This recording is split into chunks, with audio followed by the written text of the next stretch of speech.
My ex earned 5x more than me and was financially ruining me. When I started dating him, I was finishing my uni, had no real job yet. However, once I met him, he introduced a lavish lifestyle. He was into going out to restaurants several times a week.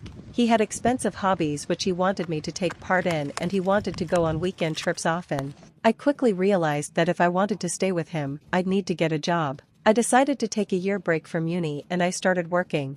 I got my first full-time corporate job. To compare to the US standards, let's say it was $50K yearly. This is also when I discovered that his yearly salary was $250K. I wanted to be a good girlfriend, so I never complained about anything and I respected his wish to go 50-50s. However, he was kind of obsessed with it. Whenever we went out together or got groceries or anything, he took pictures of the receipts and he noted every single cent in an Excel sheet or some app. Then he would tell me to return everything that I owed. I was never properly invited out on a date by him. Sometimes he paid for me, but it was very rare and it was never backed by any "I'm taking you out" of sorts. The one time he bought me something was a dress that costed $20. He gave me flowers maybe several times during the whole time we were dating, almost 3 years. He even asked me to give him money once, not because he didn't have it, but because he'd need to pay a $1 fee for taking it out from another banking account. I often told him that I can't afford this or that, but he seemed oblivious. Also, if I wasn't able to take part in some activities,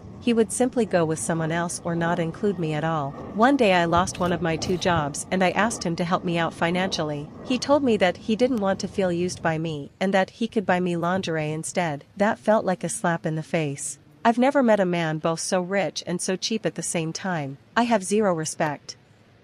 I think that I made the right decision to end things with this person. For some context on why I stayed for so long and why I accepted all this, there were other forms of emotional abuse that happened in this relation. However, when I was in there, I considered everything normal. It took me many months to understand that I was actually abused. He used different forms of manipulation, the worst of which was projection play. He often used emotional coercion, gaslighting, and blame shifting. I formed a trauma bond with him and I didn't notice that it was getting worse and worse with each month, until a certain point in which he pushed way too far and I finally had a wake-up call. The breakup took a lot of strength in me, as he was trying to manipulate me to stay with him, and post-breakup he was still reaching out and monitoring me for many months until he found a new victim. Before anyone says anything, yes, I talked to him many times about his behavior once I started gaining clarity. He even agreed to go to therapy, which he quit after a month or so, and as I saw no change in him, I quit him.